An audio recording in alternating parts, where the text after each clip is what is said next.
तुम जो रोज़ मुझसे पूछते हो कि बाबा कैसे आपकी कृपा मिले, आशीर्वाद कैसे मिले कि जो समस्याएँ हैं, जो परेशानियाँ हैं, जो दुःख है, जो रोग है, वो जीवन से हट जाए तो सुनो मेरी बात। तुम सिर्फ़ इतना समझ लो कि जो किसी के प्रति ईर्ष्या नहीं करता है ना, उस पर मेरी कृपा बनी रहती है। जो अपने स्वार्थ के लिए दूसरों का नुकसान करे, झूठ बोले, दूसरों को किसी भी हद तक ले जाए, किसी भी परिस्थिति में ले जाकर छोड़ दे, सिर्फ और सिर्फ अपने स्वार्थ के लिए, अपनी चिंताओं को करते हुए, वैसे मनुष्य पर मेरी कृपा नहीं हो पाती। जो अपने घर परिवार को सम्मान नहीं दे पाते, जो उनके लिए भरी सभा में भली बुरी बातें कहते हैं, उन पर भी मेरी कृपा नहीं हो पाती। अगर तुम्हारे किसी रिश्ते में कोई कमी भी है ना, तो वो बात तुम्हें सिर्फ मुझसे करना है। बाहर जा जाकर यदि बुराइयां करोगे तो फिर मेरी कृपा का पात्र कैसे बन पाओगे।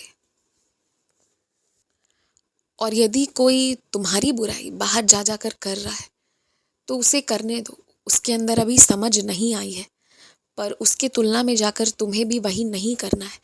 एक बात तो तुम हमेशा जान लो, तुम अपने रिश्तों को ना जैसा सोचोगे, जैसी जगह दोगे ना, वैसी जगह पर तुम अपने आप को पाओगे। देखो, अगर तुम अपने परिवार के लिए अच्छी सोच रखोगे कि संस्कार अच्छे हैं, सब कुछ अच्छा है, तो कहीं ना कहीं अपने परिवार के लक्षणों को तुम भी अपने लक्षणों से प्रदर्शित करोगे। और वहीं तुम यदि अपने परिवार के लिए बुरा सोच रखोगे ना मन में, तो कहीं ना कहीं तुम्हारे कर्मों में भी वो बुराई आ जाएगी। देखो, यदि तुम ये सोचोगे ना कि तुम्हारे माता पिता ने आज तक तुम्हें जो भी दिया, जैसे भी पाला, वो बहुत अच्छा था, एकदम राजा रानी थे तुम्हारे माता पिता, और उन्होंने तुम्हें सबसे अच्छी सुविधाएं देकर पाली है। अगर तुम अपने माता पिता को राजा रानी का ओहदा दोगे तो सोचो तुम क्या होगे। तुम सारे भाई बहन राजकुमार राजकुमारी होगे। और सोचो कि अगर तुम्हारे मन में ये भाव है ना, तो तुम्हारे कर्मों में भी यही भाव झलक उठेंगे कि एकदम आलिशान जिंदगी जियोगे, आने जाने वाले हर इंसान के साथ अच्छा व्यवहार करोगे, ये जानते हुए भी कि कुछ लोग गलत हैं, फिर भी तुम बड़प्पन दिखाओगे, क्योंकि एक राजकुमार एक राजकुमारी से वही उम्मीद की जाती है। तुम ज्ञानियों का सम्मान करोगे, तुम्हें पूरी दुनिया में ख्याति प्राप्त होगी। समय के साथ ये चीज़ें होंगी क्योंकि तुमने इतना ऊंचा ओहदा दे रखा है। पर वहीं अगर तुम ये सोचोगे ना कि दिया ही क्या, उन लोगों ने, तुम्हारे माता पिता, तुम्हारे रिश्तेदारों ने तुम्हें दिया ही क्या, अगर हमेशा उनके लिए बुरा सोचोगे ना, तो वही बुराई तुम अपने कर्मों में भी ले आओगे। तुम एक बात जान लो, तुम्हारी बात कर रहा हूँ, कि तुम्हारी सोच की शक्ति इतनी ज़्यादा है ना कि तुम जैसा मन बना लेते हो ना वैसा कर लेते हो। तुम कभी कभी सोच लेते हो ना कि आज हारना है, आज डगमगाना है, तो उस दिन तुम्हें कोई जितवा नहीं सकता। और यदि किसी दिन तुम सोच लो ना कि आज तो इस काम को करके ही पूरा सोना है, तो फिर उस दिन कोई तुम्हें रोक भी नहीं सकता, वो काम हो ही जाता है। तो ये शक्ति है तुम्हारे जिद की, तुम्हारे सोच की, जिसे तुम अपने कर्मों में ले आते हो। तो इसलिए ना अपने रिश्तों के लिए अच्छा सोचो, चाहे वो रिश्ते आज तुम्हारे साथ रह रहे हैं या तुमसे अलग ही क्यों ना हो गए हैं, फिर भी तुम उनके लिए अच्छी ही नियत रखो, अच्छा ही सोच रखो। जो रिश्ते तुम्हारी कद्र नहीं कर पा रहे हैं, संभवतः दो ही कारण है। पहला तो ये कि उनके पास ज्ञान, उनके पास विवेक, उनकी बुद्धि में इतनी क्षमता नहीं कि वो समझ पाए। और दूसरा कि शायद कोई ऐसी कष्ट, ऐसी पीड़ा आ गई है जिसकी वो व्याख्या तुम्हारे समक्ष या किसी के समक्ष कर ही नहीं पा रहे, अपने मन में रख लिए हैं कुछ बातों को, और इसलिए शायद रिश्तों में कड़वाहट आ गई है। तो इन्हीं दोनों में से कोई एक कारण हो सकता है, और इन दोनों कारणों के लिए तुम उनके पीठ पीछे उनकी बुराई कभी मत करना, तुम बड़प्पन दिखाओ।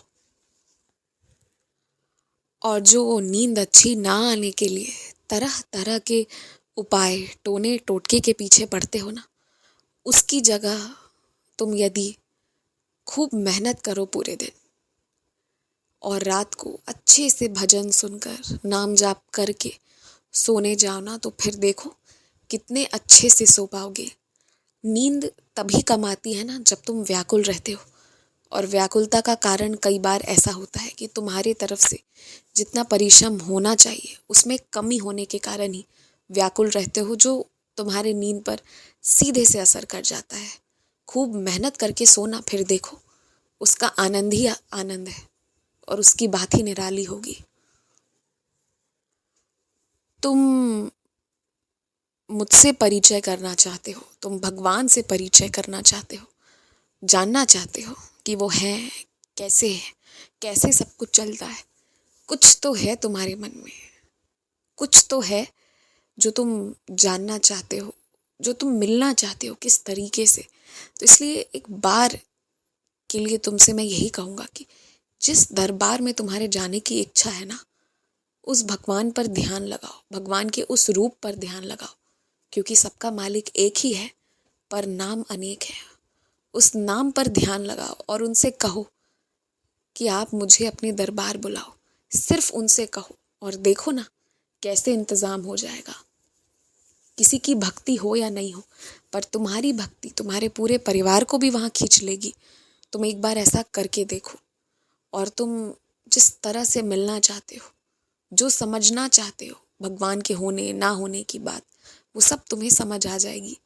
मुझे पता है कि तुम्हारे मन में कई चीज़ें चल रही हैं और इसलिए तुम शायद मुझे देखकर सबसे पहले रोने लग जाते हो। लेकिन याद रखना, आज जिस बात के लिए तुम रो रहे हो ना, जिस चीज़ की कमी तुम्हें खल रही है, कल को तुम्हारे परिवार का और समाज का उद्धार तुम्हारे ही हाथों से होगा। तुम वहाँ तक पहुँचोगे जहाँ तुम्हारे परिवार में कोई कल्पना भी नहीं कर सकता था।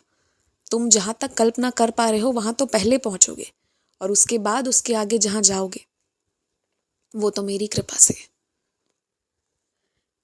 इसलिए चिंता तनिक भी मत करो, खुश रहो।